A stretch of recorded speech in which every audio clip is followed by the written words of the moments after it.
And it's showtime. Hello, ladies and gentlemen. Welcome back to another episode of WunderGraph AMA. Today, I'm joined by a very good friend, Jason Lengstorf. You guys probably saw us on the Learn with Jason. So, Jason is the host of Learn with Jason, and he has an insane background of so many different things, from being a senior engineer to having his own web development agency to being the head of developer relations at Gatsby, as well as head of developer experience at Netlify. So, today, it's going to be a jam-packed episode of just learning with Stefan, I guess. Should we say that? Learning with Stefan? Yeah, let's do it. Okay, I love that. Well, Jason, thank you again so much for the time and just welcome. Feel free to introduce yourself to people who may not know you. Yeah. So I'm Jason. I did all the things that Stefan just said. And these days I'm working full time on Learn with Jason, helping communities and companies make better and more interesting content. I'm super happy to be here. Love that. Thank you. So let's get right into it. So, based on your LinkedIn, there's probably experience before that, but you started off as a web development agency, correct? Building websites for small to medium sized businesses. Yeah, so I learned web development in a band. I was working or I wasn't even working. I was a full-time musician, and we couldn't afford to hire help, so I kind of just picked up the tasks of, oh, you got to customize a MySpace page, or we need to figure out how to get our songs up here so that people can listen to them but not download them. And so I learned HTML, CSS. I learned ActionScript so that I could embed music in Flash. And when the band broke up, I realized that I effectively built all the skills that I would need to run an agency. So I switched over to doing that because the only thing I wasn't really good at in being a band was being a musician. So I just took all the skills that I learned about running the band and turned that into running an agency. That's fascinating. What instrument did you play in the band? I was a lead singer, and then they gave me a guitar, but I'm pretty sure that was just to keep me from singing. I don't even know if they turned it on, or to keep me from dancing, I mean. I mean, that's amazing, just that transition. So you started out making these projects and you took everything from the band, and then later on you landed a pretty sweet R&D role at Precision Nutrition. Is that right? Yeah, so the agency was good. Like, I worked with a lot of small businesses. I had a lot of opportunities to build really fun projects, but everybody that I was working with was on smaller budgets, and I had a bunch of contractors, and so it's just very paycheck to paycheck, right? And Yeah. so over time, I kind of found myself in this bad spot where I basically did all of the things I didn't like about running the agency, like sales and admin and accounting. And I would contract it out all the things I did like. I wasn't building stuff. I wasn't designing stuff. And I just started burning out, right? And so I burned out super hard, and actually sold the agency and disappeared to Alaska for a little bit. And then when I came back, I decided I was going to just do as little as possible. So I took exactly one contract, and Precision Nutrition is an awesome company. I guess they were an awesome company. I don't know what they're doing these days. But they had, the founders had set me up with, like, they had some ideas. They wanted to try some real-time educational stuff. So I was working on a React and WebRTC project and trying to do some like video. And it was like a combo video slide deck app was the goal. And this is back in 2014. So like none of this stuff was stable. it was all pretty Wild West out there. But it was really fun. Like I was having more fun than I'd had in a long time. And the contract wasn't very intense. They needed me for like 10 hours a week. And that was really what I needed to like rekindle my love for tech, because I had just burned out so hard that I used to fantasize about just going and working at a bar so that I wouldn't have to think about work when I clocked out at the end of the day. And getting this opportunity to do R&D again and to play and to learn had kind of got me thinking about, like, well, actually, no, I really like tech. I just need a job that isn't so stressful. I love that. And we'll come back to that because I definitely want to talk about burnout in tech, because I don't know who Mm. tweeted it the other day, but it's like every founder or engineer wants to get to the point in their life where they open up a coffee shop or a bakery or a butcher shop. And it's like, is everyone experiencing the same burnout? Because I also want a butcher shop too, as well, eventually down the road. Yeah. I mean, this is my like my curse is I fantasized about going and working at a bar. And these days, all I think about is like, well, what I really want to do though is I want to get a building that has ground floor retail so that I can open a coffee shop and a butcher shop and all the things that I want. And I'm like, wait, that's more stressful than what I'm doing. Like, what? That is not a like. That's not the low stress exit that I'm talking about. I love that, but it's just funny. I guess we all think the same. And so then after that, you have precision nutrition, and then this is interesting. So you went from agent, or you went from band to agency, and then you got this R&D project with an awesome company, and then you jumped into corporate America. So you were a senior development engineer and architect at IBM. How was that? So that was my. I spent a lot of time trying to figure out where I fit, right? Because the agency world was so hectic and so like feast and famine, and I had to do all like every job was my job unless I specifically contracted somebody out to do it. And so when I got this contract, the contract was actually too little responsibility. Like they didn't have enough for me to do, and there wasn't. It was just tech. They were like, "Can you prove whether or not this works?" And it turns out that's not enough for me either. So I was trying to find a balance. And my thinking with IBM was this is a place that is so big and has so many employees that you can't become the person who does everything. Like there's no way that you can, become responsible for multiple jobs because there's just so many people there that there are people to do the work, right? And so my thinking was that IBM would be a good balance of it's technically challenging.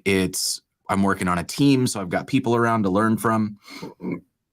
And it's big enough that I could still shut off at the end of the day. Like if I wasn't on pager duty, I could leave my computer at the office and not think about work at all when I went home. And that was really fun. That's actually sort of what got me interested in this idea of developer advocacy or developer relations, because when I was there, I was doing a lot of like front end architecture work.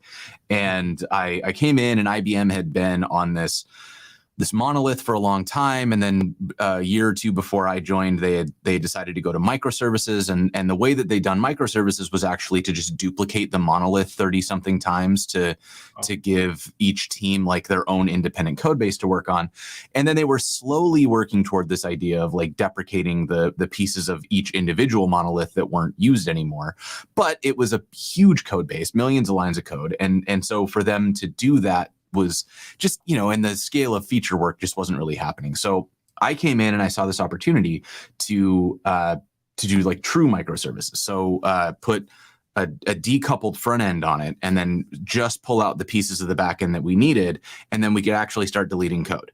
And so I did this for the team I was on. We worked on a couple of the different microservices and we had good success with this. I saw an opportunity to like unify the backend because there were all these API layers that didn't talk to each other. So this was when GraphQL was first coming out. So prior to something like module or GraphQL Federation, I built something called Gramps, which was a microservices focused GraphQL middle layer. And what it did was it allowed each team to define a GraphQL schema, and then Gramps would stitch all those schemas together into a single GraphQL API. And that the goal of that was to get each of these teams to actually start communicating, because when it was 35 teams, they wouldn't talk to each other because they couldn't do the communication of going around to the other 30 teams and saying, hey, we're about to make a change. It might break. How are you using it? So instead, they would just break it and wait for teams to tell them that, hey, our service just broke. And they say, oh yeah, we did it like this. So it was this very chaotic, very poor communication. By creating this middle tier, if they were willing to communicate to the one thing, the middle tier, then we could ensure that there was no breakage. And so we were able to get much better communication on the teams, and the front ends didn't break anymore. We could even build abstractions into the middle tier. Like if they needed to remove a field, we could backfill that field with a custom resolver or something. And so there were ways to prevent the API from breaking and to provide deprecation notices and all these things that were really hard to do with the previous architecture. Okay. When I invented this, it met resistance from a couple of the teams who had built similar services that were much less, the documentation was missing. They were using older styles. It was very like, you have to come to us and ask for permission. Mine was very self-serve. So I had to go on this like internal PR tour to train other teams on how this stuff worked. And so I went from building this with my team, and I just realized I said that like I created the whole thing. I had a whole team, like I had great people with me. And so we worked on this thing, and then once we got it built and running, we deployed it, and senior leadership started to notice, and they were like, wow, this is really cool. Like, and all of a sudden I stopped building and I started being on this like PR tour. I was teaching other teams, running workshops, meeting with other leadership teams, trying to convince them that like we could solve some of these internal problems that had been plaguing the company forever. And I really, really liked the workshops side of it. I liked the teaching side of it. I didn't love the like going into lots of meetings and playing politics with people who didn't want to lose control over portions of the code base or whatever it was, which is ironic given what I went on to do later. But it showed me that this teaching piece, it could be a professional avenue, which led into like the next step of my journey. I love that. And so this Gramps, it sounds fascinating. It sounds like a built WunderGraph. Does IBM still use Gramps today? It does. I don't think they ever fully adopted it. So I think it's one of those unfortunate situations where like the tool got partially rolled out and then they stopped continuing to roll it out. So now it's yet another layer of tech debt that only a certain few people know how to work. But it is open sourced and you can find it, and you're going to laugh when you see it because the tools have come so far in the last 10 years, or I guess 8 years or however long it was since I built that. And it's definitely like, it's rudimentary. It was basically doing like an object merge on resolvers and then prefixing each one with a namespace, which I guess is kind of what GraphQL Federation did anyways. But mine wasn't smart. Like mine didn't have I got a demo of what WunderGraph is doing, and I've seen what like Apollo did with some of their Federation stuff, and that is where Gramps probably would have gone had it gotten more investment, I think. But yeah. It was an early prototype, but it got me one of my first big speaking gigs. I spoke at the GraphQL Summit on the main stage and talked about how IBM was adopting GraphQL, and that led to a lot of opportunities. I actually think that directly led to my opportunity at Gatsby.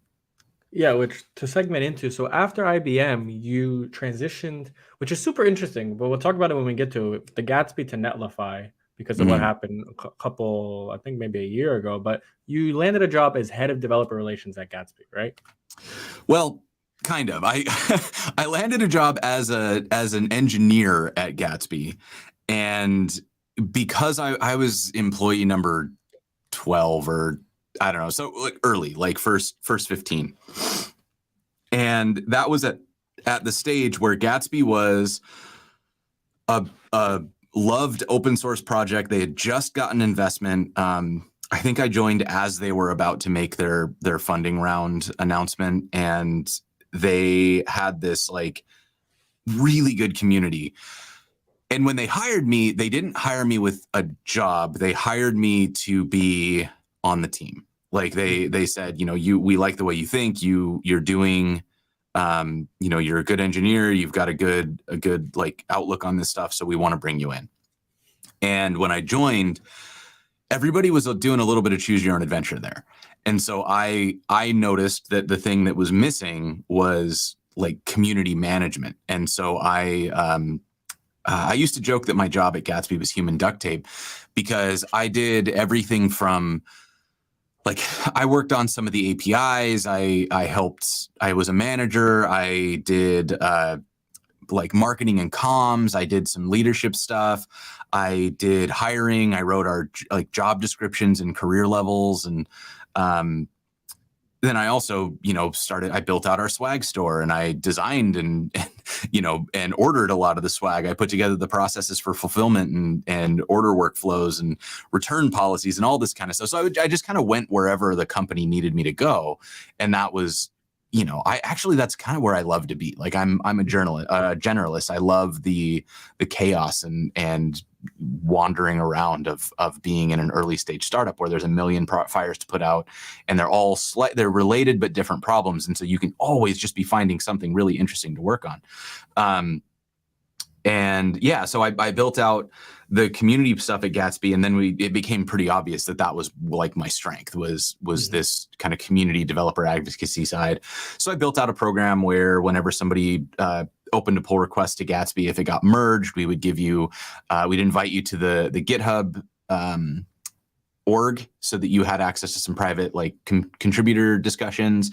You would get a discount code to our store, so you could get $10 in swag, which was like a hat or a mug or a t-shirt. You had like all these cool automations that I had a chance to build. And then I also put together some programs to like help people learn and build and try new things.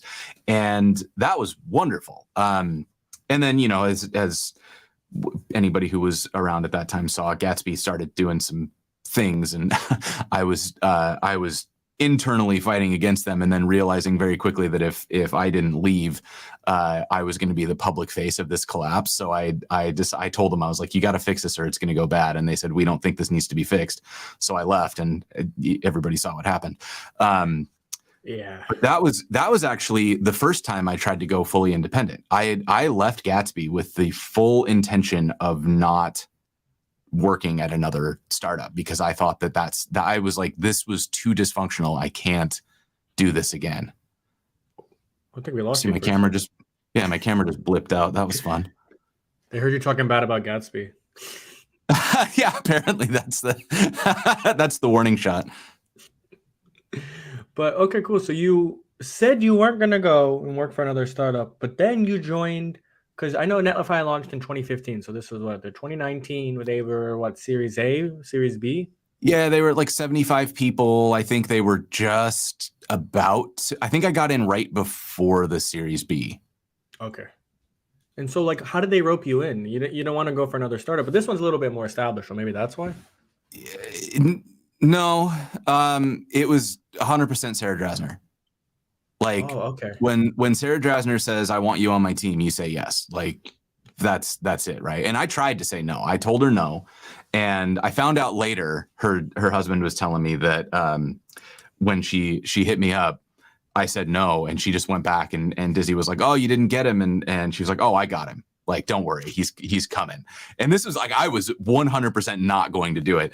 And then she's just so good at explaining like where she understands where people are and like how they grow. This is why she's now like the director of web at Google or something. She's just extraordinarily good at understanding how people fit and how people grow.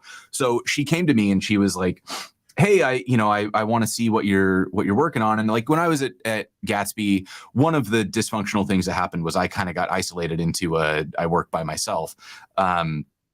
And so I just complaining to her that, I just feel like I'm not like growing here. I'm doing what I'm good at, but nobody's here to teach me or challenge me or anything like that.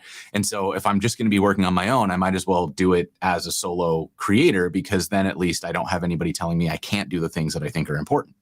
And she was like, I mean, I hear what you're saying, and I totally support you if that's what you want to do. But what if you could come and work on this team and have all of these great people to learn from, and you would have, more ability to do the stuff that you want to do and are good at, but you get to do it with a team.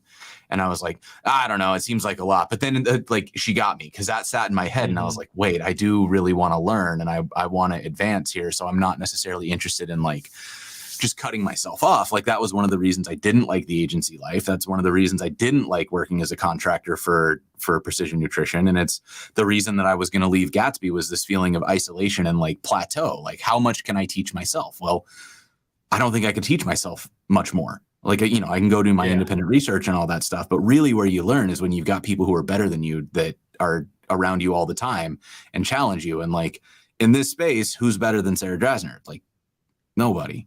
And at that same time, I got to be on a team with Tara Zimaniksik and Phil Hawksworth, and Cassidy Williams joined after I did, and like I could not have possibly worked on a more talented team.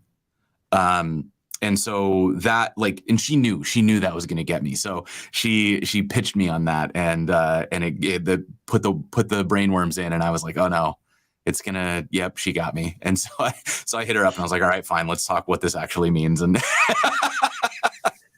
mean, and that's I fair. ended up working at Netlify. I mean, she did her job perfectly. And so you were there, and then you started off as the principal developer experience engineer and then transitioned to VP of developer experience. During that time, was that when, or was this after when Netlify acquired Gatsby? I actually left before Netlify acquired Gatsby.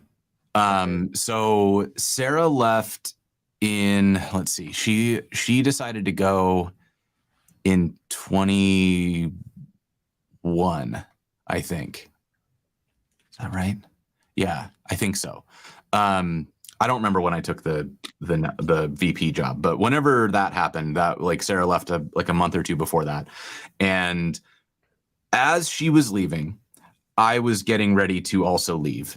And then she told me, I think you should consider taking this job, and it's a good growth opportunity, and it suits me, and it was another one of those ones where I was like, I don't know if I really want to do this. I feel like it's a lot of the things that I didn't like, and then she convinced me to give it a shot, and I think she was right. I learned a lot. It taught me a ton of empathy. It taught me just the challenge of being in leadership, where, when you're an individual contributor, it's really easy to say, well, if leadership would just make better decisions, this wouldn't be so bad. Mm-hmm. And I think that a lot of what I learned when I was in leadership is that you spend a lot of time getting information that you can't share. And you hear an ask from somebody that's very personal, like something is going on in their life, and because of that they need a special arrangement, and so you want to give them that special arrangement, but then somebody right over here is got something else that is very personal that needs another special arrangement that is directly incompatible with the other ask. So now you have an opportunity. You don't get a chance to be right, you get a chance to be varying degrees of wrong, right? And so now you're going to do damage, and you just get to choose who takes most of that damage. And that is it was important for me to get that experience, I think, because I had very oversimplified the process of being in leadership to saying well, you just take care of people. If you take care of people, everything is fine. And then I realized that taking care of this person hurts this person. And there's no way for those two things to be fixed. Right. So you're just saying I'm going to hurt both of you, and I'm trying to distribute this hurt evenly, but I cannot tell you about each other or why I'm making this decision. So to you, it looks like I'm just saying, no, I'm not going to give you what you want, and no, I'm not going to give you what you want. And that's true. But the context is somebody's private information that you can't share, or lots of other things that you don't know about. You don't know how budgets work until you see a budget work. You don't know how all the other organizations are impacted by decisions until you get to be in the room and hear what happens when certain decisions are made, and how the recruiting team or the marketing team or the sales team talks about what that stuff means. And so these are really challenging things. And as an individual contributor, you don't want to hear what marketing is going through, right? You're not interested in this bigger context.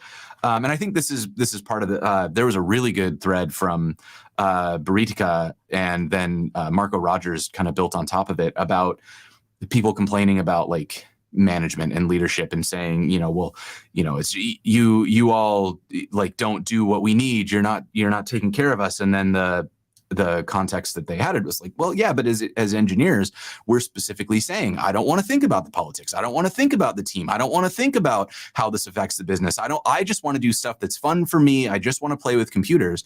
And then we get really mad when people don't care about our stuff, but we're actively saying, well, I don't want to care about this. I want managers to care about this. And then we're mad when the managers become these very skilled politicians, because that's what we've told them to be.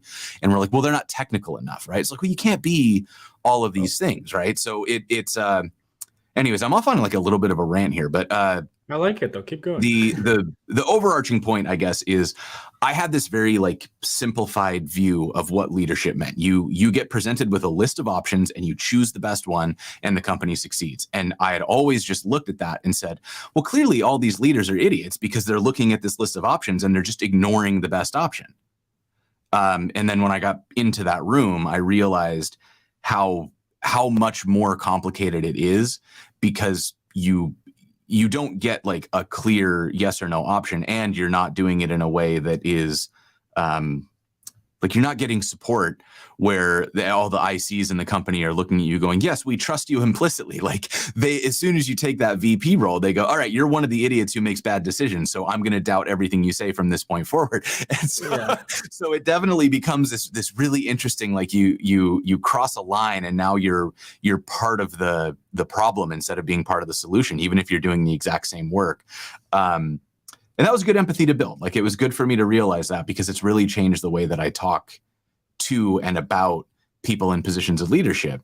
I still think there are a lot of people in leadership who do this very wrong and make decisions that are like needlessly harmful. Mm-hmm. But I have a little more empathy for the trade-offs that are being made as opposed to this being a very clear, obvious, of course you would do it that way. I think it's a little trickier than that. No, totally agree. And it's interesting that you say that because I have kind of a perspective into that. So I have a friend and he's the CEO of a very large company. So about like 2,500 employees. They're absolutely huge. They just got like 750 million in like a Series D, like massive. And he's kind of like a mentor to me. But I also have a friend that works at that company as somebody in the marketing. And it's so interesting to see because he'll be like, the CEO doesn't even know anything about marketing. The CEO doesn't know anything about sales. The CEO doesn't know anything. But then when I talk to the CEO, he tells me, I have to make 3 good decisions a day. And those decisions that I make a day impact the company 5 years from now. So I have to take all this information. And you're right. I have to pick this decision, but this decision will hurt that team or this will hurt that team. But what he told me it was, and I think he learned this from Jeff Bezos because Jeff Bezos says the same thing, is that if you can kind of try to align the company that we're all just trying to do the best thing for the company and just trying to move to it further and further down the line and move the needle, that's how he tries to stress the empathy. But what you said it's spot on. Like leadership will change your mind because you have to make decisions and they're going to hurt somebody, but they're also going to push the company forward or they might push the company back, but that's all part of the game. Yeah. Yeah. That is, and that's real. Like you, as you gain altitude in the org chart, you lose context as well. And like that can be a really big challenge also, because, you know, when somebody says we need to fix this thing and you're like, okay, I mean, that's one of a million things that needs to be fixed. If that person's not a good communicator and they don't give you enough context on why that thing is important, you just chalk it up as like, okay, there are 15 things that need to be fixed. We don't have time for that. So you can pick 2. Right. And then somebody who's not the person who understands the problem is picking 2 things at random off of a list of 15. And then, you know, later on, you find out that, oh, the reason we needed to fix that is because our payment system doesn't work. And if we don't get that fixed, then we have 4 engineers spending full time just fixing payment issues. And like that, obviously, if you understood that, you would go, yes, clearly fix that right now. Yeah. But in a sufficiently large code base, there's probably 25 of those types of like showstopper problems at any given moment. So how do you prioritize? And like the team that's running SRE that is dealing with a partial production outage 3 times a day, and they know how to keep it running so that nobody notices that outage, but like things are definitely broken all the time and that team is running ragged. They would say nobody cares about SRE if you prioritize the payment issue first. But if the payment issue is costing the company, you know, $250,000 because you have to do refunds or things aren't getting charged properly or whatever, and the SRE problem is only costing the company $200,000 because your turnover is higher than it needs to be because you're burning these SREs out. As a leader, you might prioritize the payment issue, but you can't necessarily give all that context to the whole company, because that's, you know, the SRE issue is one of 4 that you deprioritize to take care of the payment issue. And so the SREs then say, well, the leadership's out of touch. They just don't care. They're a feature factory. And that I think is a really, you can't communicate that, right? Like if you do that type of transparency in a company over 50 people, like it all leaks. It ends up in like people are talking about it without having read the full context. So what it sounds like is, oh, they're ignoring an SRE burnout problem, right? And then somebody writes the hot take article about how company X is an SRE burnout factory, and everybody ignores the thing. And then somebody does their like hot take think piece on the other side about how you got to make trade-offs on company needs, and then that becomes like the polarizing thing. And the next thing you know, you just have people with very extreme opinions standing on opposite sides of a fence, throwing rocks at each other. And none of it makes anybody more productive, right? So as a leader, a lot of times you just have to internalize this damage and say, I understand. I know that this isn't what you wanted to hear, and I'm very sorry, but this is the way that things shaked out. I like that. And so you learned all this at Netlify, and then during the same time you had learned with Jason. So you were growing the community, and then you decided to take the plunge. I remember I saw the tweet because I was talking with James Quick, and he sent it to me, and you jumped into it full time. So how was that transition going into full-time content creation? It was a long time coming. It probably felt sudden to anybody who doesn't follow me, and that's totally, I get it. But I've been running Learn with Jason since 2018. So I'm, 5 years into the show. I think when I left, I had done something like 250 or 275 episodes. I had sponsorship, like I had replaced a decent chunk of my income with sponsorship before I made the decision to leave. So this wasn't like, okay, I'm leaving this job and now I'm going to figure out how to make money as a creator. I had been thinking about this as the end goal for a long time. The only thing that really changed with Netlify was the pace of it. Kind of accelerated, which, that's just how companies work. Like never things go exactly to plan. But so when I made the jump, my goal was I wanted to do all the things that I thought I was best at. What I'm really good at is creative storytelling, finding fun ways to connect complicated ideas and abstract computer stuff to audiences, and helping developers sort of put themselves in the shoes of, why would I care about this problem? What does this problem have to do with me? And, we can tell a story where they go, oh, I do feel that pain. I do hate that. And then you show how the product helps, right? And the catch with that is that every company should be using exactly like one marketing message for 3 to 12 months at a time. And they should be really focused on telling that story and using that set of messaging. And that should come across in everything they do, from their tutorials to their docs, to their homepage, to the videos they put out, like everything. It should be one unified, this is the story we're trying to tell. And you can see this go so well with companies like Apple, where Apple has a billion features. And if you look at their marketing for any given quarter or half or year, they have one story they're trying to tell. Like they were telling this whole story about security for a while, where they would talk about Apple and as like the most secure way to deal, the ad blocking and the stuff that they did, right? This big shot they took at Facebook. What that was a strategic move to get us all to give Apple our information instead of Meta. Right. Yeah. But what it came across as is Apple is the company protecting privacy. And they were so good and so consistent on that message, despite the fact that they could have been talking about the new features of the iPhone, or how many megapixels their camera has, or like how many gigabytes of storage the latest version of the iPhone 14 has, or whatever the thing is, right? There's a million features, a million things that are changeable and valuable that people do care about in the Apple ecosystem. But they chose one message: security. And they stuck to it. And what most tech companies are doing is they're forgetting about the story, and they just tout features. They say, we can do more petabytes of processing. We have more RAM. We have more processors. We can do, shave 20 milliseconds off of build times. We can do this thing, whatever that thing is, right? And developers are like, okay, now they're comparing the minutia, and you can always get beat on milliseconds. I can go shave a few more milliseconds off my build time, but what I can't do is tell your story. If you get a really good story about what your product is and why it matters in this market, if somebody else comes in and says, well, we're actually better at that, then you're just trying to copy Apple, right? Like we're seeing that right now with Vercel. Vercel is they're using the Apple slides and the Apple outfits on stage and all that. And people are just teasing them for trying to be Steve Jobs. And Yeah, it's because they're trying to like co-opt somebody else's story instead of coming up with one that is theirs, right? And so that is the power of a good story, is if you do it right.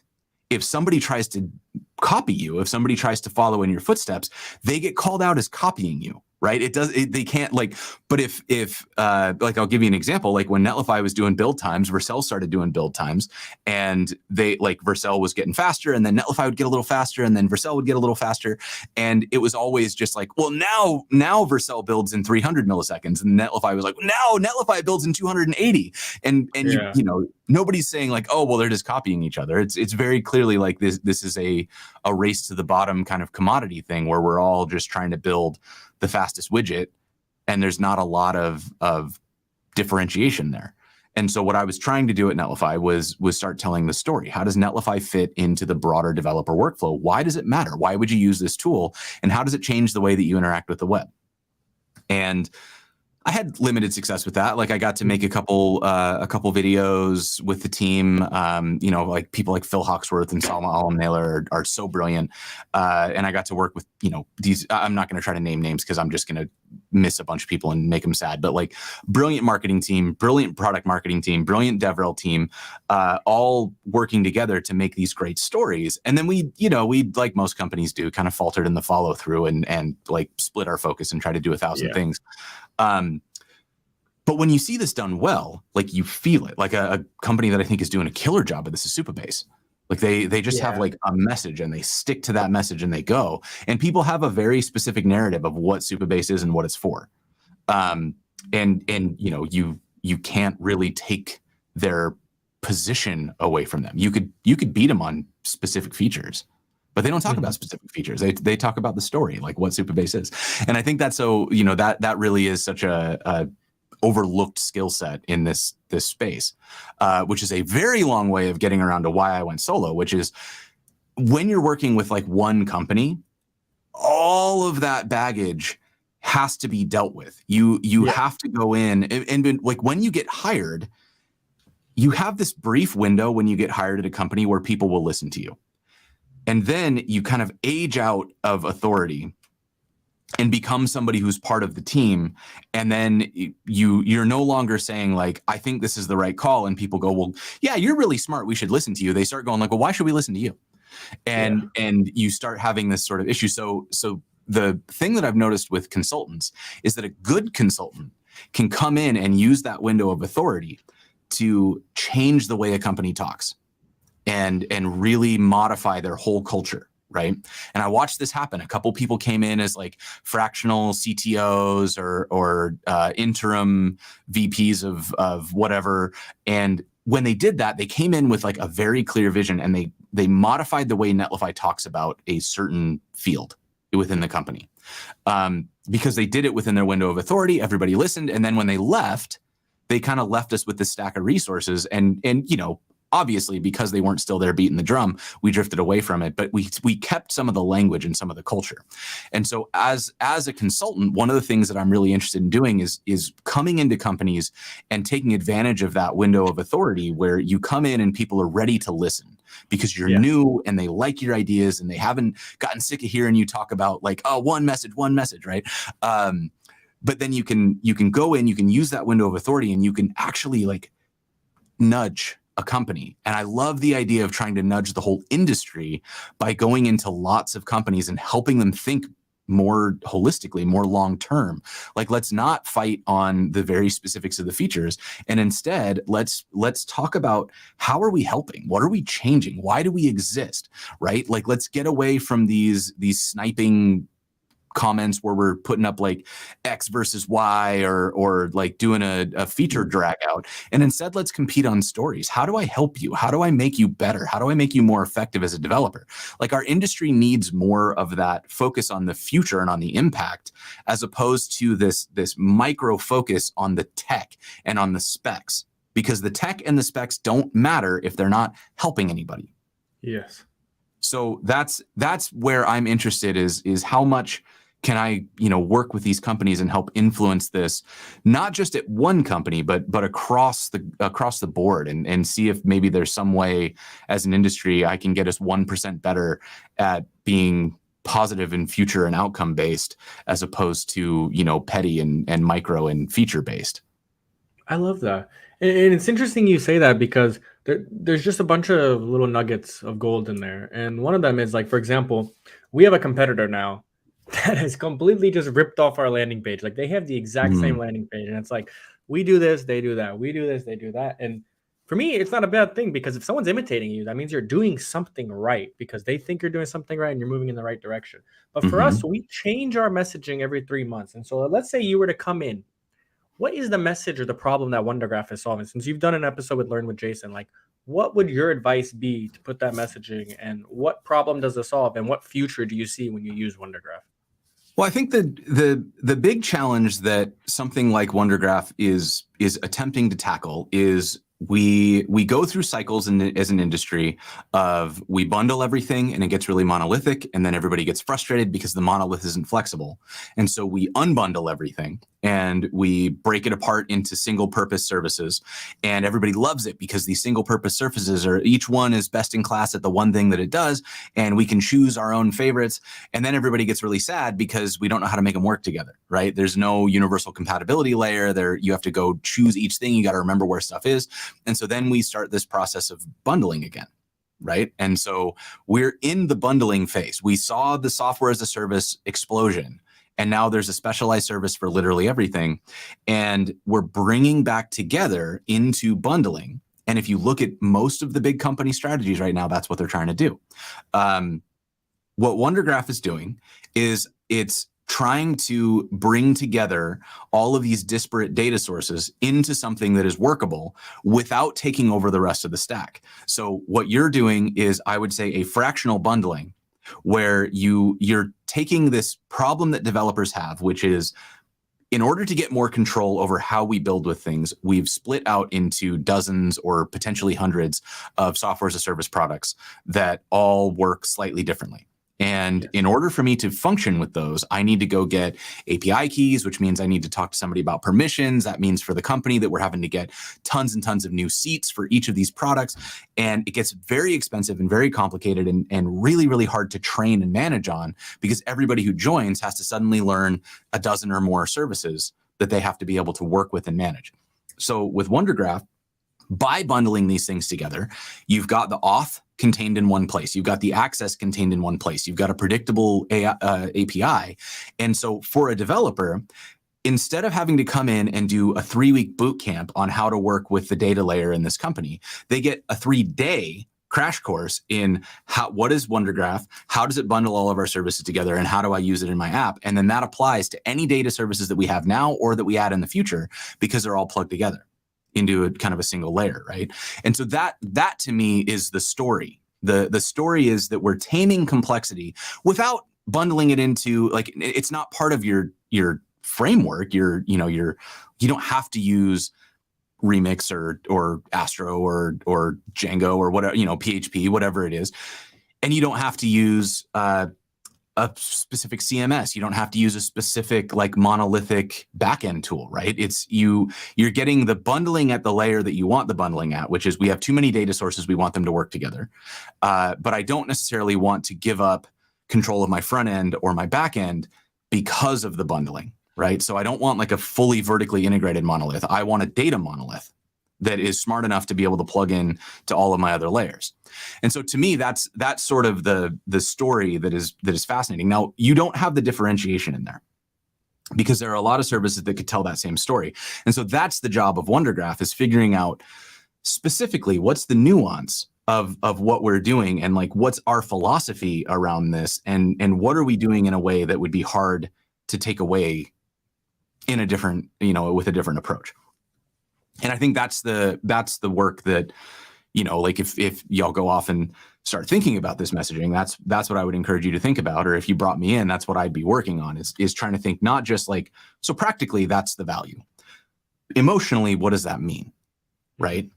And I think that that's where you start to build like a company ethos. And then you got to think about like, what do you want to impact the world, and how do you bring all that together in a way that when you look at an Apple product, you're not just looking at a phone, you're looking at everything from the Mac versus PC ads all the way through today, with all of the personality and ethos and style that they've put into their brand. Yeah. And so if they were just saying like, we have the most secure phones, Android could run, no, we have the most secure phones. And it's, again, it's just a feature to feature comparison on the same story. So you have to put that over polish of, this is our personality, this is our style, this is who you are when you use an Apple product.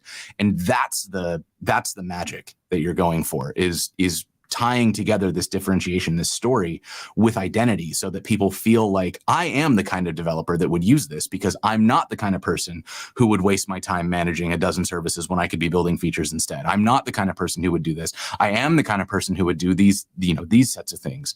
And that's what really builds out like loyalty, what really builds out ethos, what really builds out the legend of a company that allows people to reference it abstractly. The fact that we can recognize when a CEO puts on like jeans and a black shirt, you go, oh, that's the Steve Jobs look, right? Like, that's very few people have been able to build ethos like that.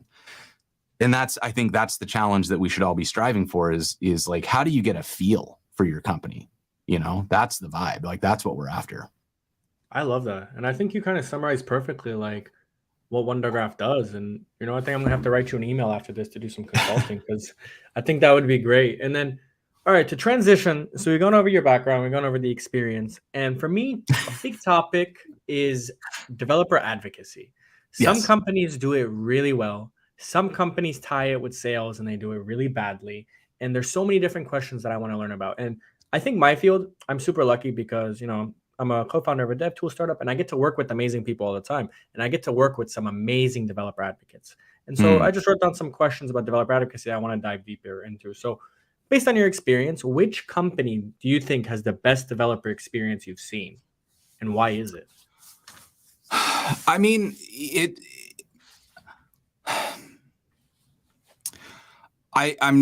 I don't think I'm going to name a name, because I think that there are companies that do different parts of developer advocacy really well. So what I think for me, what I'm looking for in devrel is like, I think of it as being a polyfill for the weaknesses of the rest of the company. So some companies are founded by 2 engineers, and those engineers don't particularly like being out in public. They don't want to do public speaking. They don't really want to, they don't want to think about anything but the tech they're building. And when that's the case, you need somebody who's able to go out and connect with developers, that understands the tech well enough to explain it to them and to understand why it's cool and why it's different, but who also understands people well enough to go out and have those conversations. But then you've got companies where the founders are very charismatic, very comfortable with the platform, and they don't need that. Like if you look at some of the CEOs who are like Twitter main characters, they wouldn't hire a devrel that was good at public speaking, because that would be a redundancy for them, right? Correct. So their devrel team would need to fill some other gap, and maybe they're really strong in public and they're really strong technically, but they're not really good at, say, focus and marketing strategy. So you would need a devrel that leans more that way to start helping with like what's messaging that sticks for more than a week. Because if you're going out there just talking about whatever you're hyped about this week, you can create a lot of excitement, but you're not going to create lasting impressions, because your message changes too often for anybody to learn what the hell you're talking about. And like you mentioned sales as being like a bad thing for devrel, but honestly, I think that like some of the best companies out there have done a really good job of making devrel part of their sales process. Not in like you're a demo machine, or like you run webinars and that's it. But you think about it as like, if you get a devrel who truly understands why the product is valuable and why it would impact a company, and they understand the pain of the company that is in their sales pipeline, they're going to be able to connect those dots so much more easily than somebody whose entire job is sales and hasn't worked in a software company, or somebody who's only worked in software and doesn't really understand the pain of like an agency. I'll give you an example. This one I can drop a name on. Phil Hawksworth at Netlify is absolutely brilliant at this because he worked in agencies for years and years and years. And he knows every single pain point of what it's like to run an agency, of what it's like to do those types of painful management processes and have a million clients and a million services that you got to manage on behalf of those clients. And how do you bill them? And how do you white label, or do you white label? Do you want your customers to own these things, or do you want to own them on behalf of your customers? Like all those different trade-offs that you have to make when you're running in an agency. And so when Phil goes into a conversation with an agency that's considering Netlify, he's not going in there with a slide deck where he hits like Netlify is X, Y, Z. You should buy it because of, A, B, C. He's going in and saying like, well, how do you manage your stuff now? And then they'll talk to him. He's like, oh my God, yeah. So we used to do that when I was at this agency. And then they'll kind of get into this conversation where they're really, truly understanding what the problem is. And then talking through like, I have seen this solved in this way using Netlify. And then the customer is now not thinking, well, I don't know if this vendor's for me. Like maybe we should look at different vendors. And instead they're thinking like, okay, so somebody's done the thing that I need to do using this tool, and I can see a clear path and somebody who can walk me through getting there. Right. And so to me, that's such a valuable thing that devrel can do. But again, if your sales team is killer, you don't need devrel to do that. So it's so much of like, you got to look at the strengths within the org and think about like, what is everybody good at? Do you have a killer social media and like community runner? If not, devrel probably needs to be good at that. If you've got a killer social media person, then devrel can focus on something else. And I think that devrel is a very poorly defined profession because it's ultimately do the things that make the company more suitable to the developer community it's trying to serve. And that can mean demos, that can mean docs, that can mean marketing, it can mean sales, it can mean messaging, it can mean leadership. It can mean so many different things, but it all depends on like what's the makeup of the company that you're trying to work with. Because if you've got a devrel that's competing with the CEO for attention and like both of them are out in public, now you're going to have conflicting messages, and that can actually pull apart a company's reputation. So it's got to be individualized to the company itself. I love that. And you touched on community there. So community it's interesting. Just because you have people in a Discord or you have a bunch of people in one place, that doesn't mean a community. So with the community, how do you get them, what I like to say is dancing, interacting? And when does it actually become an actual community where you can be like, this is the Netlify, the WunderGraph, or the Vercel community? I think the trick to building a community is remembering that you don't build communities if you're in charge of it. That's a cult. And if you have to be the head and the controlling arm of everything that happens in your community, you built a cult. A community moves without you. It's going to do things you don't agree with. It's going to do things you don't like, but it's going to be doing it all in the context of what you're building. Right. And that was one of the strengths at Gatsby, was we gave the control away. Like we gave contributors access to the GitHub repo. We gave the voice to the educators and to the creators out there. And they did stuff that we hated all the time. And we would have to go have these meetings to say like, hey, can you stop using Gatsby like this? Because it's really causing us a lot of problems. And then we would try to work through it with them. And sometimes they wouldn't agree and they just keep doing it. And when Gatsby locked down, we saw their community dissolve. Yeah. And so I think that one of the things that's really, really challenging as a community builder is you have to give somebody enough control that they can feel ownership of the thing. Because like, I think about it this way, like what's a product that you'll go and tell all of your friends about, right? If you are out at a party, what are you talking about, right? You're very rarely going to talk about somebody else's company. You're going to talk about a specific product that you use and how you use it. Like I would talk about, I don't know, some like kitchen knife that I just got that I love, that's way better than the one that I had before. Or maybe I'm talking about some gadget on my desk or some piece of gear that's made my streaming life easier. Mm-hmm. And that's kind of on behalf of the company. But like if every time I put up a piece of content about if I'm on Twitter and I say, man, I really love this Sony camera that I use, and Sony DM me and was like, excuse me, you used the wrong language when you talked about our camera, and we would prefer that you only use like XYZ phrasing. I'm never going to talk about Sony again, because I just like, it's too much work. I'm not paid by Sony. Why the hell would I worry about using their specific corporate language? And I've seen like founders of companies get really pedantic with people who are trying to advocate for their product because they didn't describe it the right way. Like somebody calls your framework a Jamstack framework, and you're like, I am not a Jamstack framework. And you go yell at that person for talking about your framework like that. Like, maybe you're correct and it's not a Jamstack framework, but you will never hear from that creator again. Sure. Because you just admonished them for trying to help you. Right. And so that to me that's community. You got to let people be wrong about things that don't matter. And then the other part too, and this is the other part where communities fall down, is you got to not let people be wrong when it does matter. Because if you've got a community and that community starts leading like dude bro, and it's, you got the 4chan memes coming in and you got the sexist bullshit coming in, you got to go kick every single one of those people out of the community. Because otherwise, if you let one of those really toxic bros sit in your community, everybody else who doesn't like those bros will leave.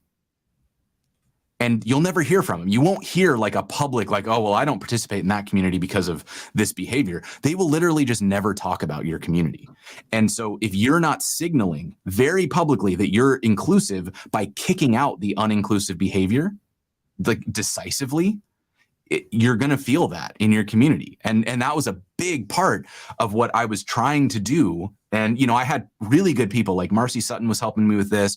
And I had a lot of other folks on the Gatsby team who were doing it. And the Gatsby leadership kind of systematically made the decision to remove all of us. And they stopped protecting their community, and it imploded. And that's like, this is the challenge. Like you have to, as a company, be willing to fight the good fight. One of the best I've ever seen at this is somebody named Chris Biscardi. And Chris runs the Party Corgi Discord. It's something that was kind of born out of COVID when we didn't have anybody to connect to. And it's not connected to a company. It's just a community. And Chris moderates harder than anybody I've ever seen. He has zero tolerance for this stuff. Like if you come in and you post something problematic, you get one warning and then you're gone, right? And what I've noticed is that, first of all, a lot of that stuff doesn't show up in the first place. Like people they get the vibe. They understand this is not a community for that. You don't get to make a joke about a woman's appearance. You will be gone immediately, right? And because of that, there are lots of women and people of color and creators who usually don't share in like a space that feels very tech bro dominated. They're here, they're talking, and they're participating, and they're actually community leaders. And that's such a bigger, healthier community, right? And so I think that's something that is that's also very like overlooked, is people think like, well, how do I build a community like that? And you just assume that you have to like get lucky and attract those people. You absolutely attract those people through action, right? Yeah. And that's what community means. Community means clearing space so that people feel like they belong. And the clearing space means being intolerant of intolerance. And if you see somebody come in and do something that would make somebody else uncomfortable, you explain. And if they're not willing to change, you ask them to leave. There are plenty of places where people like that can go feel welcome. That's most of the internet. You're creating a space that's not that. I love that. And we actually had an incident like that the other day. So I posted a picture of like me, because one of our founders is a pilot. And I was flying and I posted a picture. And somebody commented like underneath, they were like, I get access to your code when you guys crash and die. And immediately David from our team reached out to him and was like, that's inappropriate. And then, like you said, he wasn't willing to accept that. And so he left the community. In response, 2 or 3 people messaged us. They were like, hey, sorry about that message from that guy. And we created that inclusive ingredient. But the way you worded everything was brilliant. We are at time, so I'm going to ask you one last question. So transitioning into full-time content creation, how do you never run out of ideas? I see you pumping content all the time. Like it's amazing. Like how do you never run out of ideas and energy? I feel like I'm always out of ideas. Like so much of this is an illusion. Like I'm not kidding. I wrote this whole article called I think I called it the buffalo stick. And it's something that, going back to Sarah Drasner, she would say, when you're writing a piece of content, there's the saying, feed two birds with one stone. And then there's the other one, which is use every part of the buffalo. And she managed to like smash those together into scratch multiple buffalo with multiple sticks kind of thing. And so just, the chaos of language. But so the buffalo stick is this idea that when you do one thing, you should find ways to make every part of the process into a piece of content. So if I'm working on a thing, then there's probably a moment in there where something cool happens and I can share it. When and there might be a lesson that I learned, like I hit a weird React bug when I was trying to build this demo. The React bug is not relevant to the demo, but it could be a little mini post where you can share like, hey, I've hit this obscure React bug. Here's how I fixed it. When you make the piece of content, you do it as a video, as an article, and then you pull out clips to run as shorts. And all of those things feel like new ideas, right? And if you look at what I posted this week, I posted a video, an episode of Learn with Jason, 2 clips from that episode of Learn with Jason. And then I posted an article that was spawned by a previous episode of Learn with Jason where I was talking to somebody and that idea came up. And so I developed that out to something else. Right. So much of this is just realizing that you get a lot more mileage out of ideas than you think if you're thinking about like not just what's the one outcome, but what's the whole process of getting to the outcome that I was trying for, and how many pieces of this make sense in other contexts. Yeah. Okay, brilliant. I mean, I think I've heard somebody else told me this is like the redistribution of the content that you already created. Creating the content isn't the hard thing, but redistributing it and creating it, Right. make it look. And there's so many founders that I know that are not good at this, but you can clearly see the ones that are good at this because they take the same hour-long video like this one and they cut it up into the bits of like, community building or your background or things that happen Right. at Gatsby. And I love that. But so we're at time, but Jason, it was an absolute pleasure. Like I'm going to go back and rewatch this 2-3 times just to kind of go over the things that you dropped. But once again, thank you again so much for the time. And we need to send you a new hat. So it's too small, the hat that we sent you. Yeah, I have a really large head. I need like the snapbacks that are like larger snapbacks, because I'll show you. This is my hat. It's a fairly large hat, and I've got it on like just the last 2 snaps, because if it's any smaller than that, it won't fit my giant head. Okay, I'm going to talk to Bjorn and we're going to send you a hat that can actually fit your head. But Jason, thank you again so much. This was a pleasure. Thank you so much for having me. This was great. Okay, awesome. Bye, guys.